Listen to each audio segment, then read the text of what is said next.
제가 인터넷 기사를 통해서 확인한 내용까지만 말한다면 대부분이 아시는 건데, 주한 벨기에 대사 부인이 쇼핑을 갔다가 직원에게 오해받은 것이 너무 억울해서 좀 거칠게 혹은 오만하게 손을 휘둘렀다가 문제를 일으켰어요. 그런데 남편 뒤에 숨어서 면책 특권을 주장하면서 문제를 일단락 지었습니다. 우리가 알듯이 그것은 문제를 일단락한 게 아니죠. 더 심각해진 셈입니다. 이제부터 그분은 인터넷에 얼굴이 이미 공개됐기 때문에 한국에 거주하고 있는 동안에는 어디 가기가 참 불편하고 참 쉽지 않을 것 같다는 생각을 하게 됩니다. 그리고 벨기에 시민들뿐만 아니라 또 세계 시민들에게 좀 부끄러운 또 수치의 어떤 상징처럼 느껴지게 되었고, 또 가뜩이나 코로나로 위상이 좀 흔들린 중국, 자기 나라 중국 사람들에게는 큰 불명예를 끼쳤다고 생각할 수 있겠어요. 한마디로 자존심을 지키려다 천덕꾸러기가 된 것입니다. 면책 특권을 포기했더라면 얼마나 좋았을까, 이런 생각을 합니다. 제가 좀 억울한 걸 못 견디는 좀 성격이라 너무 흥분했던 것 같습니다. 정말 부끄럽고 미안합니다. 이렇게 고백하면 훨씬 더 참 아름다운 선택이 됐을 거고 많은 수습이 됐을 텐데, 애초에 그렇게 할 만한 힘이 없었는지도 모르겠습니다. 우리에게는 그런 힘이 있을까요? 예수님을 정말 제대로 따라가게 될 때만 얻게 되는 힘인 것 같습니다. 그런 힘이 참 있으면 좋겠어요.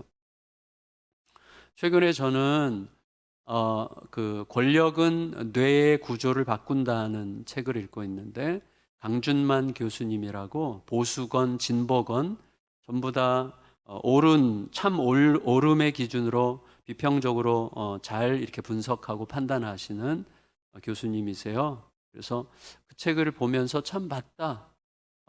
권력이라는 것은 우리의 뇌의 구조를 바꿀 만큼 강력한 거고, 동시에 우리들은 권력을 너무 사랑해서 뇌의 구조를 스스로 바꾸게 할 만큼 사랑하는 참으로 연약한 존재들이고, 권력에 취하면 바보가 되는 거구나 라는 것을 정말 실감하며 읽고 있습니다.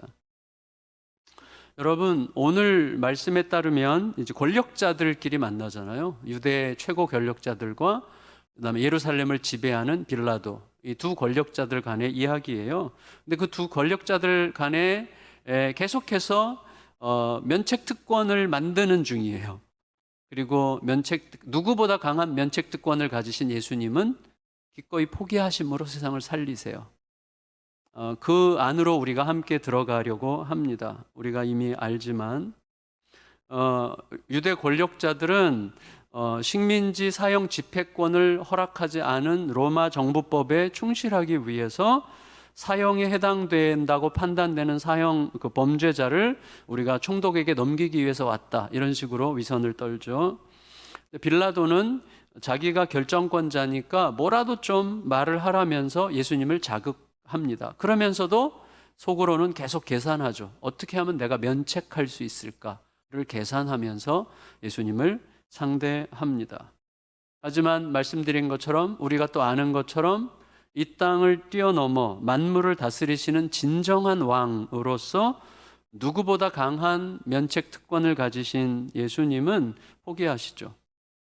그래서 면책 특권을 앞세워서 의인을 죽이려고 하는 이 땅의 질서, 강렬한 질서를 이 땅의 질서보다 더 강한 사랑과 공의의 죽임당하심으로 이 땅에 화평의 새 질서를 이루려고 하셨기 때문입니다.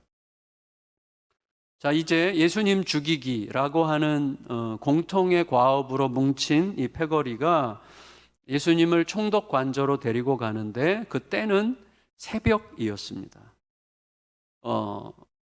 두 가지죠. 빌립보가 있었던 총독 관저는 원래 가이사랴에 있습니다. 가이사랴가 공식 총독 관저의 자리인데, 명절 때가 되면 예루살렘에서 폭동이 일어날 가능성이 많았고, 총독의 가장 큰 업무 중에 하나는 폭동을 이렇게 진압하는 거였기 때문에 명절에는 예루살렘에 가서 안토니오 요새라든지 아니면 옛날 헤롯 대왕의 왕궁을 자기 임시 관저로 썼다고 그렇게 알려집니다. 그런데 중요한 것은 이 예수 죽이기라는 주제로 몰려온 이 패거리들이 어떻게 난데없이 새벽에 총독 관저를 찾아서 두드리는 걸까요? 왜 새벽, 꼭두 새벽이었을까요? 멀쩡한 대낮 시간을 두고 왜 새벽에 찾아갔을까요? 29절 30절 읽겠습니다. 29절 30절 시작. 28절 29절입니다. 시작. 그들이 예수를 가야바에게서 관정으로 끌고 가니 새벽이라 그들은 더럽힘을 받지 아니하고 유월절 잔치를 먹고자 하여 관정에 들어가지 아니하더라. 그러므로 빌라도가 밖으로 나가서 그들에게 말하되 너희가 무슨 일로 이 사람을 고발하느냐. 여러분 왜 이 꼭두 새벽부터 이 사람들이 몰려갔을지를 좀 생각해 보면 조금은 예상할 수 있는데 예수 그리스도의 부활이 완전 날조된 거짓이라고 하는 것을 입증하기 위해서 성경과 또 관련된 여러 자료들을 엄청나게 탐구하고 연구하던 한 영국의 저널리스트가 있어요. 프랭크 모리슨이라는 분인데 이분이 쓴 책이 보신 분 계실지 모르겠는데 누가 돌을 옮겼는가라는 책이에요. 무덤의 돌을 누가 옮겼는가 이제 그런 책인데 거기서 이분이 추정하는 건 뭐냐면 유대 당국자들은 마태복음 26장에 따르면 명절 지나고 나서 처리하자고 그들이 합의를 했어요. 왜냐하면 괜히 건드렸다가 큰 혼란이 일어나면 6월절 명절도 제대로 못 지키게 될 테니 명절이라도 그냥 속편히 잘 지내고 그 다음에 우리가 처리하자고 그들이 합의했어요. 마태복음 26장에 따르면. 그런데 갑자기 예수의 수제자 중 하나인 가룟 유다가 자기들을 찾아온 거예요. 갑작스럽게. 그래서 예수를 체포할 수 있는 가장 적절한 기회를 제공하겠다는 제안에 이들이 갑자기 허둥지둥 모여서 목요일 저녁에 급하게 협의하고 그래서 적어도 목요일 밤까지는 공의회, 유대 공의회, 산헤드린 공의회에서 공식적으로 어떻게 처리할 건지를 정하고 그리고 최소한 금요일 새벽에는 빌라도를 찾아가서 그 인준을 받아야만 인준 받고 나서 십자가에 매달아야만 안식일이 시작되는 금요일 저녁 해가 지기 전까지는 시체를 내릴 수 있기 때문에 그래야만 자기들이 속편하게 명절을 지킬 수 있기 때문에 그렇게 갑작스럽게 서두르게 된 거다.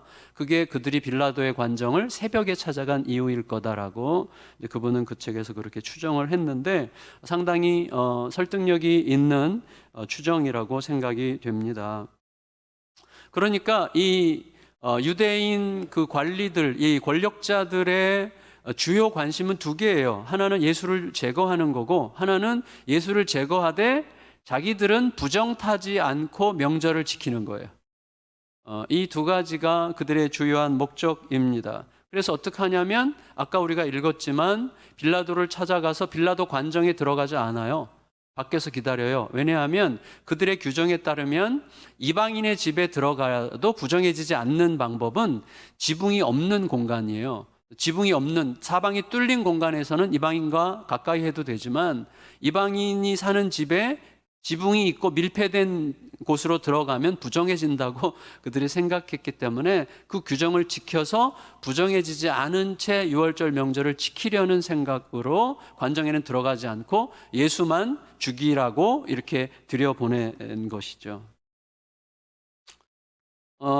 그러니까 이렇게 말할 수 있는 것이죠. 자기네는 유월절 명절을 주관하는 자로서 유월절 명절을 제대로 누릴 수 있는 책임과 권리가 있는 자로서 그런 이유로 동시에 밀폐된 이방인 공간에 들어가는 것은 부정하다 하는 그런 이유로 부정해진 채로 유월절 명절에 참여하는 것은 합당하지 않다 이런 이유로 한 사람의 무고한 의인을 비참하게 죽이는 불법을 저지르는 것에 대해서 그런 몇 가지 종교적 이유로 면책 특권을 쓰고 있는 중이었다고 할 수가 있는 거죠.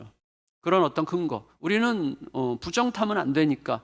그러면서 예수를 빌라도 법정에 보내면서 죽이는 일은 기꺼이 하면서, 무고한 죄인 죽이는 일은 기꺼이 하면서 명절에 대한 자기들의 책임을 앞세워서 면책 특권을 발휘하려고 하는 중이라고 할 수가 있습니다. 어떻게 보면 이 비슷한 느낌이 들었어요. 저는 어떤 영화, 전에도 소개한 영화에 나오는 것처럼 자기가 한 노동에 대한 정당한 대가를 요구하는, 참 운전하시는 그 아이 아빠를 그 아이가 보는 앞에서 사경을 헤맬 정도로 두드려 패죠. 엄청나게 두드려 팬 후에 어떻게 자기의 구겨진 옷에 신경을 쓰는 이런 잔혹한 무자비한 재벌 3세를 연상시키죠. 자기들은 부정타지 않으려고 하면서 무고한 의인을 십자가에 매달아 죽이려고 하는 일을 지금 하는 중이죠. 이게 참 묘하죠. 그러니까 요만한 것도 허용하지 않아요. 나의 손해는. 누군가의 지극히 큰 손해는 기꺼이 감수하게 만들려고 하는 게 인간의 지독한 죄의 본성이라고 할 수가 있습니다. 이제 그 유대 지도자들의 속셈이나 수작을 빤히 알고 있는 빌라도, 그리고 빌라도를 정치적으로 압박하려고 하는 유대인 지도자들 간에 이제 신경전이 시작됩니다. 그러니까 유대인들은 사람들이 몰려드는 아주 매우 민감한 시기에 이 총독의 예루살렘 치안을 돕기 위해서 범죄자를 데려왔다는 식으로 너스레를 떠는 것처럼 보입니다. 그리고 빌라도는 자기는 그딴 일에 별 관심이 없다는 식으로 자존심을 세우죠. 그래서 니네 유대인들끼리 알아서 해라, 이런 식으로 비아냥거립니다. 30절 31절입니다. 30절 31절 18장 30절 31절 시작. 대답하여 이르되 이 사람이 행악자가 아니었다면 우리가 당신에게 넘기지 아니하였겠나이다. 빌라도가 이르되 너희가 그를 데려다가 너희 법대로 재판하라. 유대인들이 이르되 우리에게는 사람을 죽이는 권한이 없나이다. 그러니까 이 인간은 사형감인데 그러니까 우리가 데려왔지, 우리가 처리할 수 있으면 데려왔겠냐는 식으로 말하는 거죠. 당시에 로마 정부가 빌라도에게 기대하는 것은 아주 단순했다고 합니다. 뭐냐면 여러분 그 당시에 로마 제국에 관한 이 다큐멘터리들을 보면 아시겠지만 그 당시 로마는 굉장히 복잡했어요.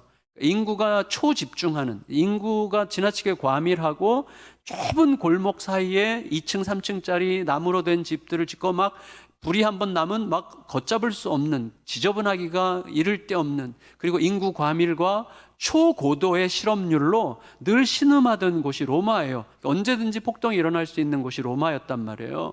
그러니까 로마 시민들에게 계속해서 먹을 것을 안전하게 제공해 줘야 되기 때문에 애굽에 있는 막대한 옥수수를 안전하게 가져오는 게 제일 큰 과제였어요. 애굽에 옥수수를 주로 갖다 먹었는데 그 경로 중에 하나인 팔레스타인에서 폭동이 일어나지 않도록 진압하는 게 빌라도의 가장 큰 로마 정부가 요구하는 사명이었단 말이죠. 그러니까 유대 권력자들 입장에서는 이 빌라도를 다루기가 쉬운 주제가 뭐예요? 치안이라는 거예요. 치안을 지켜야 되지 않느냐, 폭동이 일어나지 않게 우리가 도와주겠다, 이런 식의 주제로 빌라도랑 거래하면 빌라도를 조종할 수 있는 거죠. 빌라도로서는 폭동 진압에 유대인 당국자들의 협조가 굉장히 중요했죠.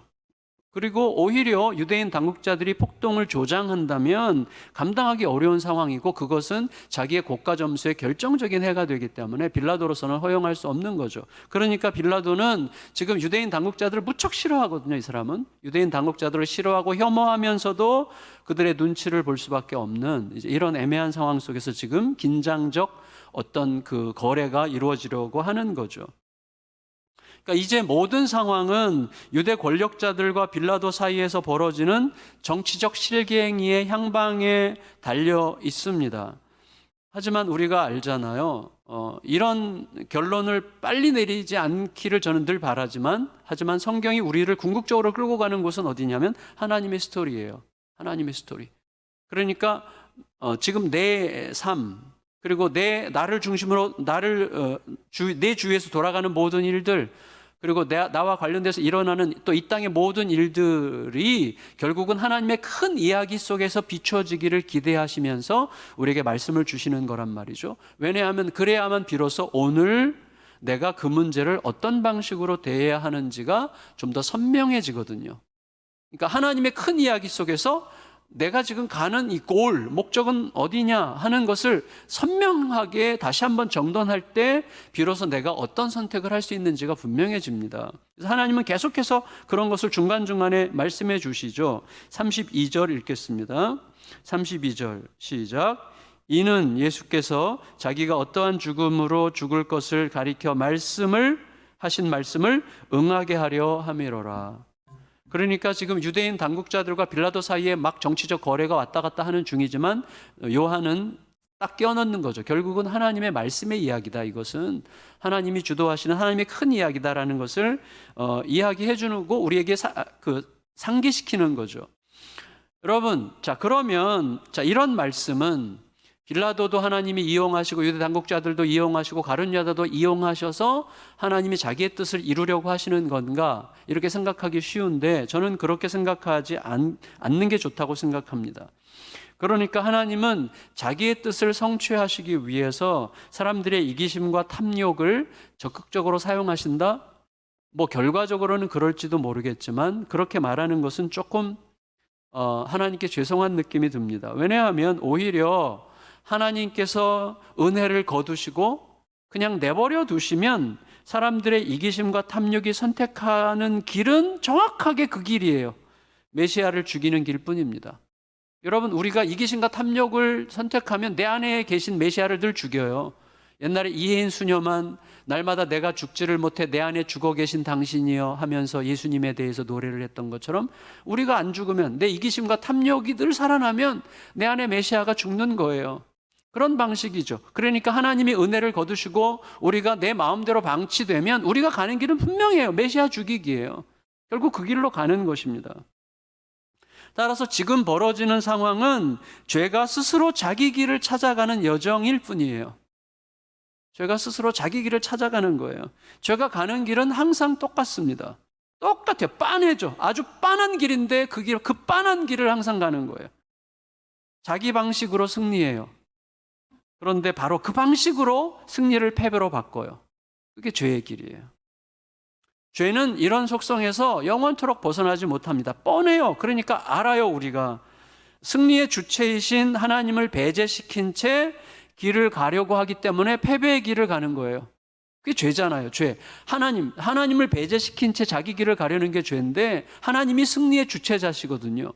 그러니까 승리의 주체자를 배제하고 그 길을 가니 패배의 길을 갈 수밖에 없는 거예요. 그게 죄가 가는 길이죠. 따라서 우리들의 삶에서도 계속해서 하나님의 음성을, 하나님의 뜻을, 하나님의 말씀을, 하나님의 마음을 배제한 채 내 욕망과 내 생각과 내 판단이 하나님을 대신하게 하면 반드시 잠시 잠깐의 만족과 잠시 잠깐의 승리의 느낌 후에 반드시 더 길고 영원한 패배에 빠지게 되는 거죠. 죄가 가는 길은 한치의 오차도 없이 바로 그 길입니다. 바로 그 길이에요. 항상 정확하게 그 길이죠. 그러니까 우리가 안 갈 수 있는 게 너무 뻔한데 또 가죠. 그래서 늘 하나님 앞에, 승리의 하나님의 말씀 앞에 서 있어야 하는 거죠. 이제 빌라도와 예수님 사이에 이제 예수님만 들여보내졌기 때문에 빌라도가 왔다 갔다 하면서 관정 안으로 있다가 얘기하다가 관정 밖으로 나와서 또 당국자들과 얘기하다가 왔다 갔다 하는 방식인데 이제 관정 안에서 빌라도와 예수님 사이에 아주 의미심장한 대화가 시작됩니다. 여러분, 우리가 이렇게 생각할 수 있어요. 굉장히 중요한 분이 굉장히 의미심장한 말을 하셨다 하는 것은 객관적으로 굉장히 의미심장한 일입니다. 굉장히 의미심장한 분이 굉장히 의미심장한 말을 하셨다는 것은 굉장히 의미심장한 일이에요. 하지만 듣는 내가 그 말을 탐탁하게 여기지 않는다면 그분은 나에게 말씀하지 않은 거죠. 그러니까 내가 탐탁하게 여기지 않는다면 말했어도 말하지 않은 거죠. 나에게는 아무 의미가 없는 일이 되는 거죠. 아무리 중요한 말도 내가 탐탁하게 여기지 않으면 아무 의미 없는 말이 되는 거죠. 따라서 여러분 보세요. 예수님의 말씀은 한마디도 땅에 떨어지지 않는 말씀이죠. 근데 빌라도에게 했어요. 근데 빌라도가 안 받아들여. 그 말은 빌라도에게 안 한 말씀이죠. 그러니까 빌라도에게 하셨는데 빌라도가 안 받아들인다면 사실 빌라도를 넘어 다른 사람에게 하신 말씀이라고 할 수 있는 것입니다. 그러니까 빌라도가 귀를 기울여 들었다면 참 좋았겠지만 그렇지 않다면 오히려 예수님께서는 부활하신 예수님을 통해서 빌라도와 예수님 사이에 어떤 대화가 오고 갔는지를 듣게 될 제자들, 그래서 이게 기록됐겠죠. 예수님이 말씀해 주셨겠죠. 제자들에게 어떤 대화가 오고 갔는지. 그러니까 빌라도와의 대화에 대해서 부활하신 다음에 예수님의 말씀을 듣게 될 제자들이나 그 제자들이 쓴 내용을 통해서 읽게 될 우리 같은 다른 신자들을 위해서 하신 말씀이라고 할 수가 있겠어요. 그래서 그것 때문에 빌라도와의 대화를 그가 안 들음에도 불구하고 계속 이어가셨다고 말할 수가 있겠습니다. 그러니까 우리가 뭐예요? 얼마나 가까이에서 들었냐, 이건 그렇게 중요하지 않아요. 빌라도가 제일 가까이에서 독대해서 들었잖아요. 그러니까 얼마나 말씀을 가까이에서 들었냐, 이 중요하지 않습니다. 또 여러분, 가까이에서 들었느냐, 멀찍이 들었느냐, 뭐 메아리로 들었느냐, 아니면 전에 들었느냐, 그것보다 훨씬 더 중요한 게 뭐예요? 우리가 알듯이 들려온 말씀이 내 안으로 스며들어서 나를 움직이게 하고 있느냐, 이것만 중요한 것입니다. 빌라도는 비밀 정보망을 갖고 있었어요. 그래서 예수에 대한 이야기를 이미 다 알고 있었죠. 그러니까 유대 당국자들이 고발하기 전에 웬만큼 파악하고 있었어요. 그 정도의 정보망도 없이 어떻게 예루살렘 총독을 하겠어요. 이미 웬만큼은 알고 있죠. 예수님 한 사람으로 인해서 그렇게 온 세상이 떠들썩했는데 그 인물에 대해서 모를 리가 없습니다. 그러니까 빌라도가 너가 유대인의 왕이냐 하는 질문은 이미 들어서 알고 있는 것에 대해서 그냥 확인하는 질문이죠. 33절 읽습니다. 33절 시작. 빌라도가 대답하되 내가 유대인이냐? 죄송합니다. 33절이 죄송해요. 시작. 이에 빌라도가 다시 관정에 들어가 예수를 불러 이르되 내가 유대인의 왕이냐? 여러분, 너가 유대인의 왕 맞아? 그러니까 내가 그렇게 들어왔는데 맞아? 지금 이 인간들도 그렇게 말하는 것 같은데 그게 맞아? 이렇게 묻는 거죠. 자, 이거는 그냥 적당히 확인해 보는 질문인 것 같지만 굉장히 중요한 질문이죠. 왜냐하면 그 로마 정부는 각 나라에서 스스로 왕이 되려고 하는 자들에 대한 경계심이 굉장히 강했어요. 그래서 이 팔레스타인에서도 헤롯 대왕이 죽고 나서 그의 아들들이 여러 지역들을 나눠서 지배하는 분봉왕, 소위 분봉왕의 역할이 됐는데 그 중에 하나인 헤롯 안디바가, 갈릴리 지배자죠. 헤롯 안디바가 로마 정부에다가 나에게 이 땅을 달라는 게 아니고 그냥 아버지가 가지고 있었던 그 타이틀, 헤롯 대왕이라는 그 타이틀만 좀 주면 안 됩니까? 라고 로마 정부에 건의했다가 추방당했어요. 그만큼 로마 정부가 어떤 왕이라는 호칭에 대해서 굉장히 예민하게 생각하고 있었기 때문에 그래서 유대 당국자들도 예수를 유대인의 자칭 왕이다 했던 자라고 몰면 로마 정부에 의해서 쉽게 처단당할 거라고 그들이 생각했던, 그렇게 계산했던 거죠. 근데 예수님께서는 이렇게 얘기하셨어요. 그게 너가 유대인의 왕이라고 묻는 당신의 질문이 들어서 하는 말입니까? 당신 자신이 하는 말입니까? 이런 식으로 물으셨어요. 굳이 그렇게 물으시는 이유는 뭐예요? 빌라도는 정치적으로 예수님을 상대하고 있지만 예수님은 진심으로 한 존재를 상대하고 계시다고 할 수가 있겠어요. 34절 읽겠습니다. 34절 시작. 예수께서 대답하시되 이는 내가 스스로 하는 말이냐? 다른 사람들이 나에 대하여 너에게 한 말이냐? 그러셨어요. 우리가 알아요.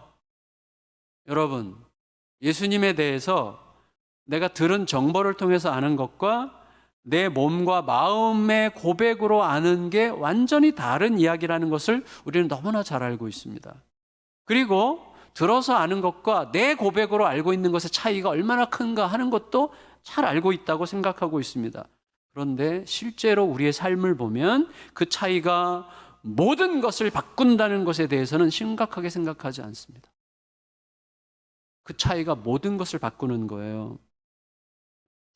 여러분, 분명한 것은 이거예요. 우리들의 모든 삶은 내가 눈앞에 닥치는 상황들에 대해서 어떤 식으로 반응하느냐에 의해서 결정됩니다. 그것에 의해서 완전히 달라지죠. 내게 지금 다가온 현실, 지금 내 앞에 있는 현실, 내 상황에 내가 어떤 마음과 어떤 눈빛과 어떤 말과 어떤 마음으로 반응하느냐에 따라서 완전히 달라지는 거예요. 그런데 내게 닥쳐있는 그 현실과 상황에 대해서 내가 어떻게 반응하느냐 하는 것은 내가 하나님을 어떤 분으로 알고 있느냐에 의해서 달라지게 되어 있어요. 이거는 100%입니다. 이거 너무나 중요해요. 내가 그걸 의식하거나 의식하지 못하거나 관계없어요. 내가 진심으로 내 마음에서 내 뼈와 세포로 하나님을 어떤 분으로 진실로 생각하고 있느냐에 의해서 모든 상황에서 욕할 일도 욕하지 않게 되고 가만히 있을 일도 담대하게 말하게 되고 그렇게 되는 게 결정되는 거예요. 그 하나님을 어떤 분으로 알고 있느냐가 그 상황에 대한 나의 태도를 결정하고 상황에 대한 나의 태도가 이후에 모든 것을 바꿀 수 있는 거예요. 그게 인생이거든요. 그러니까 하나님을 아는 게 중요한 거예요. 하나님을 아는 게 중요한 거예요. 하나님을 어떤 분으로 아느냐 하는 게 중요하죠. 제가 이미 전에도 말씀드렸지만 앞으로도 100번도 더 말해도 100번을 말해도 그 다음에 1000번을 더 말해야 되는 저는 그런 주제라고 생각이 돼요.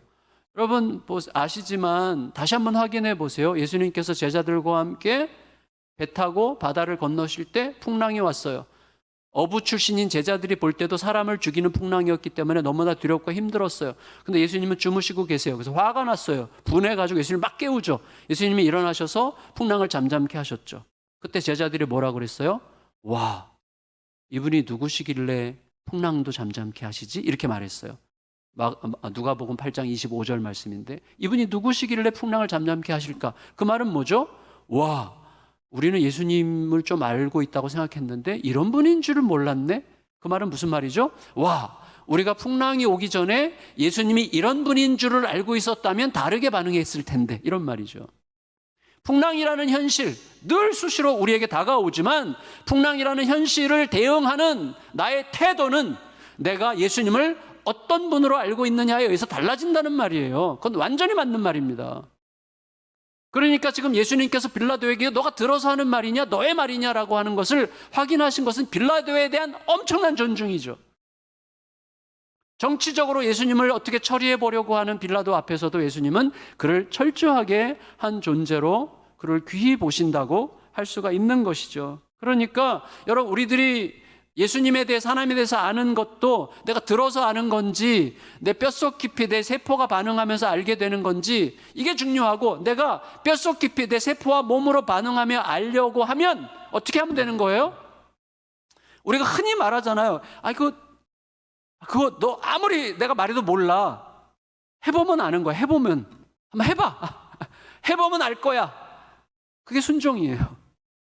그래서 순종이 그렇게 중요한 거예요. 해봐야 알아요. 그러면 그 길을 점점 내 몸으로 뼈로 세포로 알아가기 시작하는 거예요. 그럼 우리에게 다가오는 현실을 다르게 반응하며 완전히 다른 삶을 살기 시작하게 되는 것이죠. 그런데 예수님께서 그렇게 질문하신 것에 대해서 빌라도는 자기는 유대인 따위가 아니기 때문에 대답할 가치가 없다는 식으로 말하죠. 35절 읽겠습니다. 35절 시작. 빌라도가 대답하되 내가 유대인이냐 내 나라 사람과 대제사장들이 너를 내게 넘겼으니 내가 무엇을 하였느냐. 그러니까 지금 너가 나한테 그렇게 질문할 주제가 되니? 이런 말이죠. 그리고 지금 모든 상황을 결정하는 결정권을 손에 쥔 자는 나야. 이렇게 이제 얘기하는 거죠. 자기는 대제국 로마의 고위 공무원으로서 유대 총독으로서 모든 결정권을 가졌으니까 내가 주도해. 그러니까 너 자신에게 유리하려면 뭐든지 말해봐. 내가 참작해 줄게. 이런 식으로 자기가 다시 권위를 챙기고 있습니다. 그러니까 사실 이해할 수는 있어요. 예수님도 모르고 하나님도 모르는 자가 이렇게 말할 수밖에 없는 거죠. 이 빌라도의 유일한 관심은 뭡니까? 예수와 관련돼서 지금 일어나는 이 사건, 이 재판 과정이 자기의 경력의 오점으로 남지 않는 것만 그에게 중요해요. 그러니까 지금 빌라도가 예수님을 막 살리려고 예수님의 무죄를 자꾸 확인하고 무죄라고 말하는 것도 예수님 편에 선 게 아니라 자신을 위해서 그렇게 말하는 거예요. 왜냐하면 유대 당국자들에게 휘둘리지 않는 자기, 그리고 이의 무죄를 충분히 내가 입증했음에도 불구하고 그들의 폭력성 때문에 내가 어쩔 수 없이 되어줬다는 것을 면책권을 만들려고 하는 여러 가지 시도들에 의해서만 지금 하는 행동들이었다고 말할 수가 있는 거죠. 빌라도의 유일한 관심이 그거죠. 그런데 자기가 알아본 정보에 따르면 지금 예수를 지지하는 지지자들도 엄청 많고 예수를 죽이려고 하는 자들은 힘을 가졌고, 이게 둘 중에서 이게 예수를 죽이든 살리든 누구 편을 들든 간에 폭동이 일어날 가능성이 너무 많은 거예요. 예수 지지자들이 가만히 있겠어요? 그리고 예수를 죽이려고 하는 자들이 가만히 있겠어요? 이들은 힘과 권력을 가진 자들인데 이들이 힘과 권력을 이용해서 폭동을 오히려 일으킬 수도 있잖아요. 그러니까 지금 빌라도는 굉장히 난감한 처지에 있는 거죠. 그래서 어떻게 하는 게 폭동을 일으키지 않고 정치적으로 바르게 선택하는 건가 하는 것만 위해서 계속 지금 정보를 더 많이 캐내려고 하는 거죠. 결국에 우리가 알듯이 빌라도가 어떻게 하죠? 마태복음 27장에 보면 유대 권력자들의 손을 들어주죠. 알아, 니네가 해라. 그리고 어떻게 하죠? 손을 씻잖아요.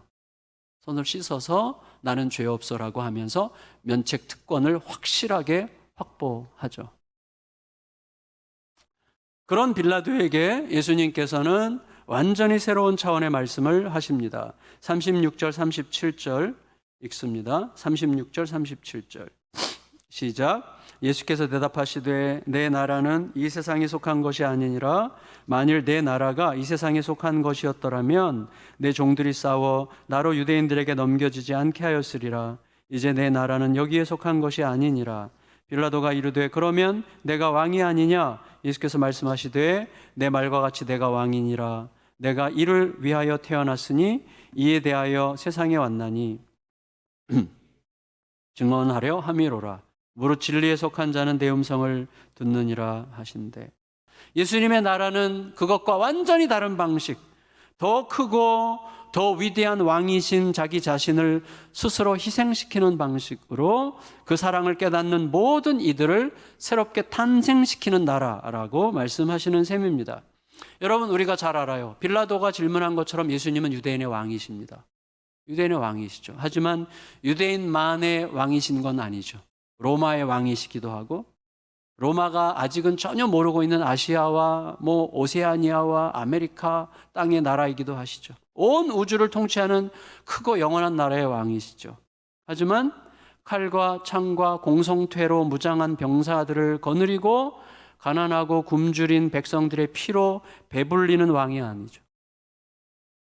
그래서 예수님께서 이 땅에 오신 이유는 서로의 피를 흘리는 영원한 혼돈의 이 땅을 살릴 그 비밀을 성취하고 알려주시기 위해서 오셨다. 예수님은 그렇게 말씀하시는 거죠. 다시 읽을까요? 37절, 38절 읽고 마치겠습니다. 37절, 38절 시작.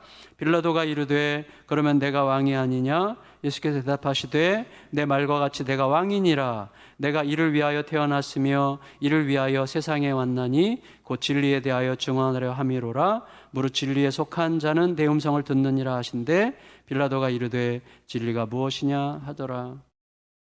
여러분, 예수님이 말씀하신 진리는 뭐예요? 빌라도는 지금 뭐야? 진리 지금 뭐래? 이런 뜻이죠.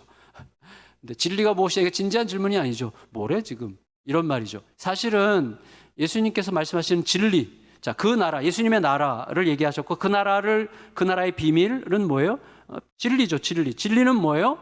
구원의 약속을 이루시려고 하는 하나님의 신실하신 사랑이죠. 이게 비밀이에요. 구원의 약속을 끝까지 이루려고 하시는 하나님의 신실하신 사랑의 이야기가 진리죠. 이게 여러분, 믿지 않는 자에게는 찌라시로 버려지는 이야기예요. 하지만 이걸 믿는 자, 받아들이는 자에게는 다시는 놓칠 수 없는 어마어마한 보석이죠. 말씀을 마칠게요. 여러분, 이 땅의 방식은 면책 특권의 확보와 적극적인 사용이죠. 그래서 우리는 다양한 종류의 면책 특권을 만들거든요. 길에 누가 쓰러져 있는 강도를 봤어요. 너무나 도움이 절실한 작은 자를 봤거나 들었어요. 그때 우리들은 내 형편을 먼저 살피잖아요. 그렇죠? 그러니까 물론 형편을 살피는 것도 중요해요. 주제넘게 너무 돕는 것도 문제가 있을 수 있어요. 그런데 먼저 물어야 될 것은 뭐냐면 그의 필요의 안타까움과 그의 필요에 하나님이 나로 하여금 참여하게 하시는가 하는 것을 묻는 게 먼저 더 중요하죠. 우리는 자동적으로 내 형편과 처지를 먼저 생각하죠. 내 약함, 형편 안 됨, 다급한 예배 시간, 이런 게 더 우선적이에요. 그게 일종의 면책 특권으로 사용되죠. 또 때로는 공로의식도 면책 특권이 돼요. 내가 그동안 어떻게 살았는데, 내가 그동안 얼마나 열심히 살았는데, 지금은 아니야. 이렇게 말할 수 있는 나의 공로의식이 면책특권이 되죠. 때로는 나 신경 쓰고 싶지 않아. 나는 싫어. 난 그런 거 안 맞아. 나랑은 진짜 안 맞는 일이야. 라고 하는 안일한 무관심과 이기심도 자주 면책특권으로 사용됩니다. 근데 이 면책특권을 사용하면 어떻게 되죠? 그냥 있는 거예요. 아무런 하나님의 역사를 볼 기회가 없어요. 변화의 기회는 없는 거예요. 이게 무서운 거예요. 그 자매 벨기에 대사 부인, 영원토록 변할 기회를 놓친 거예요. 그걸 포기해야, 대중 앞에 서서 공개적으로 사과의 과정을 통과해야 내 존재로 스며드는 변화의 기운이 시작되는 거예요. 근데 면책특권을 발동하고 숨으면 변화될 기회는 영원히 사라지는 것입니다. 이게 너무너무 무서운 거예요. 그래서 면책특권을 사용하면 잠시 보신하고 잠시는 안전한 게 가능해도 자기 자신이나 자기가 속한 공동체나 가정이나 세상을 바꾸는 일은 완전히 불가능합니다. 오히려 그것은 지극히 짧은 안전 후에는 더 중요한 것들을 잃어버리게 만드는 값싼 수단으로 작동하는 것이죠. 예수 그리스도의 복음은 결국 면책특권 포기의 이야기죠. 그게 어떻게 자기 자신과 세상을 살리는지를 생생하게 보여주는 사건이었습니다. 우리들은 하나님이 생생한 통치자라는 것을 믿습니까? 이게 아주 중요하죠. 하나님이 지금도 가장 현실적이고 생생한 통치자라는 것을 믿으십니까? 하나님을 믿는 그 믿음이 이 땅의 그 어떤 삶의 조건들보다도 더 생생한 현실이라고 하는 것을 믿으십니까? 이 질문을 늘 저도 제 자신에게 해요. 너 진짜 하나님의 통치를 지금 믿고 있어? 하나님을 믿는 믿음으로 가는 길이 이 땅 그 어떤 논리와 객관적 조건들보다도 더 확실한 현실이라는 것을 너 믿어? 그 위에서 뭔가를 결정하도록 주님이 계속해서 요청하세요. 그때만 그걸 제대로 믿을 때만 우리들은 과감하게 면책특권을 포기할 힘이 생깁니다. 그때 예수님의 이야기가 오늘 그 길에 뛰어드는 우리들의 삶에서도 아주 동일하게 나타나요. 아주 유사하게 나타나게 되어 있어요. 그래서 미움과 분노와 폭력과 증오와 불안과 두려움이라는 죽음을 물리치고 매일 새롭게 신선한 생명을 일으키는 삶을 살아갈 게 분명해요. 그래서 그가 지나가는 길에서 생명의 바람이 일어나는 거예요. 우리는 그 길을 가도록 초대받았습니다. 그러므로 그 위대한 길을 함께 잘 가는 우리 모두가 되기를 예수님의 이름으로 축원합니다.